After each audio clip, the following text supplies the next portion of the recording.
Bismillahirrahmanirrahim. Assalamualaikum warahmatullahi wabarakatuh. Innal hamdalillah nahmaduhu wa nasta'inuhu wa nastaghfiruh wa na'udzu billahi min syururi anfusina wa min sayyiati a'malina. May yahdihillahu fala mudhillalah wa may yudlilhu fala hadiyalah. Asyhadu an la ilaha illallah wahdahu la syarikalah wa asyhadu anna Muhammadan abduhu wa rasul la nabiyya ba'da amma ba'. Ma'asyiral muslimin, hadirin hadirat yang berbahagia. Pertama adalah kita senantiasa mensyukuri seluruh nikmat yang diberikan oleh Allah Subhanahu wa taala kepada kita. Terutama nikmat kita diberikan hidayah untuk selalu menjalankan kewajiban kita sebagai seorang muslim. Selawat dan salam marilah senantiasa kita sampaikan kepada Rasulullah sallallahu alaihi wasallam. Allahumma salli ala Muhammad wa ala ali Muhammad. Bapak Ibu hadirin hadirat yang berbahagia,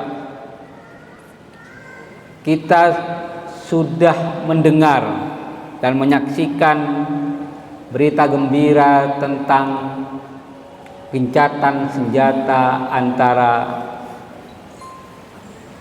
pasukan Hamas Palestina dengan Israel. Di satu sisi ini satu gencatan yang menggembirakan bagi kita karena situasi kondisi yang ada di Gaza sangat memprihatinkan. Kebutuhan akan minum dan sembako sangat terbatas sekali karena bantuan dari luar tidak diperkenankan untuk masuk. Di sisi lain, kita sangat pesimis gencatan senjata ini akan berlangsung begitu lama. Karena sebagaimana karakter dari Bani Israel adalah tidak pernah menepati janji. Dalam perjanjian gencatan senjata itu ada 3 hal yang terpenting sebenarnya. Yang pertama adalah ada pertukaran tawanan antara tawanan Israel dengan tawanan Hamas. Yang kedua adalah diinginkannya perjanjian yang abadi, perjanjian yang merupakan satu terobosan untuk melakukan kemerdekaan antara bangsa Palestina dengan Israel. Yang ketiga adalah gencatan senjata ini juga berisi tentang bagaimana melakukan recovery, membangun infrastruktur daerah Gaza yang selama ini selama 15 bulan diluluhlantahkan oleh pasukan Israel.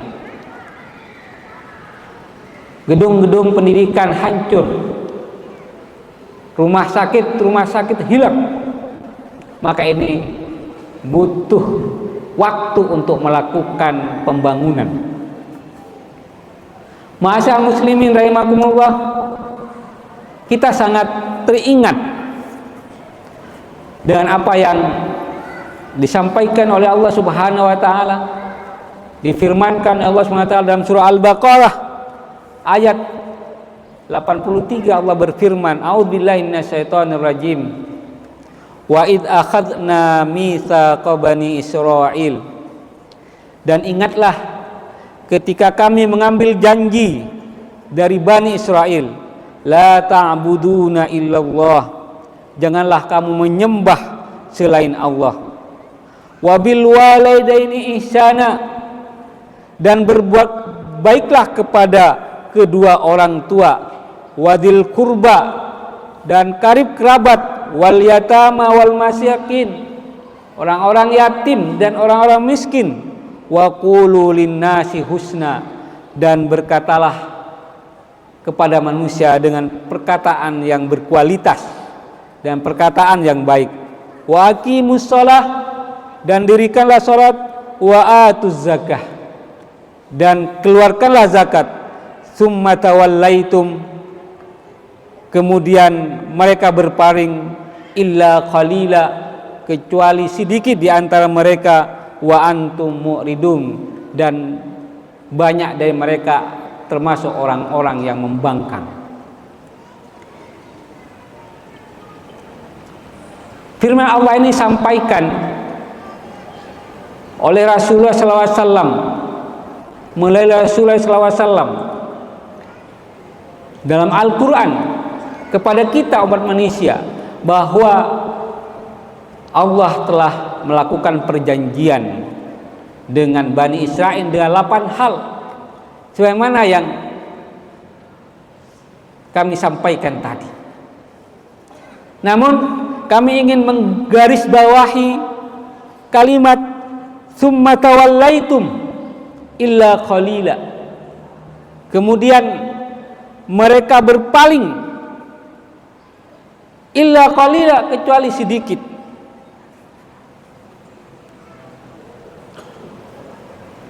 Menurut ulama, yang dimaksud dengan tawallaitum, orang-orang yang berpaling itu ada dua. Pertama adalah yang berpaling itu adalah kaum Nabi Musa, Bani Israel. Mengapa? Karena yang melakukan perjanjian ini adalah pada masa Nabi Musa alaihissalam. Maka ayat ini berbicara tentang berpalingnya orang-orang Bani Israel pada zaman Nabi Musa alaihissalam.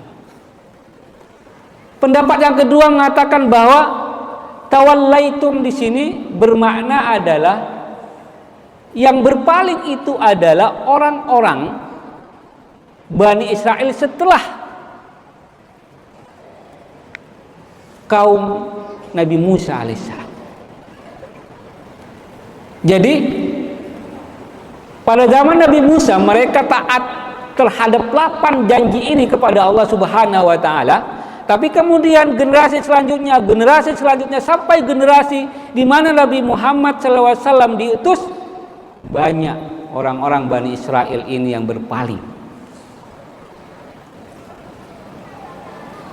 Kemudian kalimat selanjutnya adalah wa antum mu'ridun. Mu'ridun ini juga diartikan dengan berpaling. Mu'ridun sama dengan tawallaitum. Tetapi para ulama menerjemahkan mu'ridun ini adalah orang-orang yang membangkang.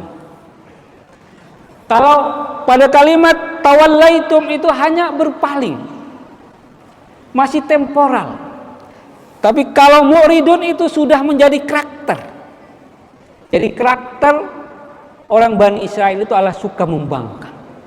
Karakter orang-orang Bani Israel itu adalah suka mengingkari janji yang sudah disepakati bersama.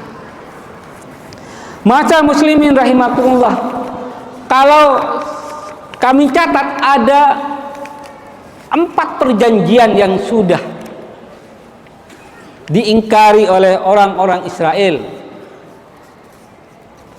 Pertama adalah perjanjian pada tahun 1993 yang dikenal dengan perjanjian Oslo, di mana PLO pada saat itu mendeklarasikan adanya pemerintahan tersendiri.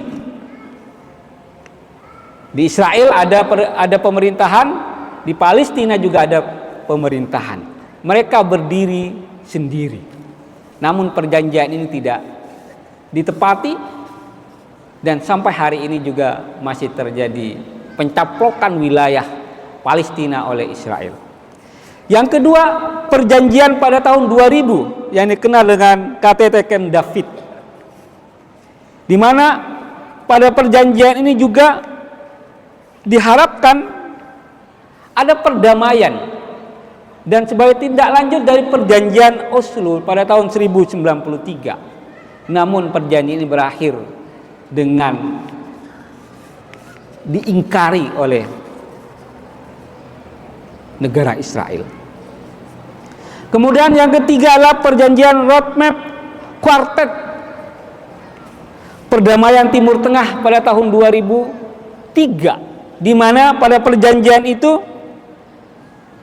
disepakati bahwa Israel dengan Palestina harus bisa hidup berdampingan dengan damai dan saling mengakui. Palestina mengakui Israel sebagai negara, dan Israel juga harus mengakui Palestina sebuah negara. Yang terakhir adalah perjanjian yang digagas oleh Trump pada tahun 2020, menyelesaikan konflik Israel-Palestina, dan pada saat itu dikatakan ini adalah sepakatan di era baru. Ma'asyiral muslimin rahimakumullah, mari kita kembali untuk menengok kondisi saudara-saudara kita di Palestina.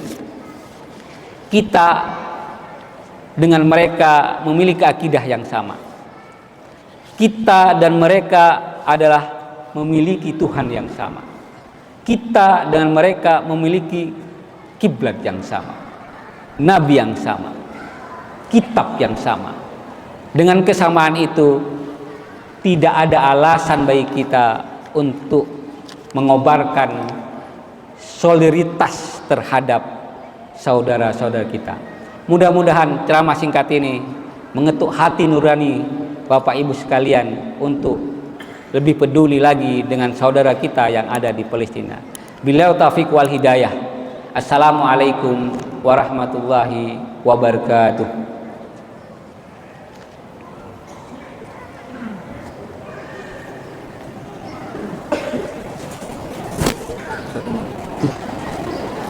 الله أكبر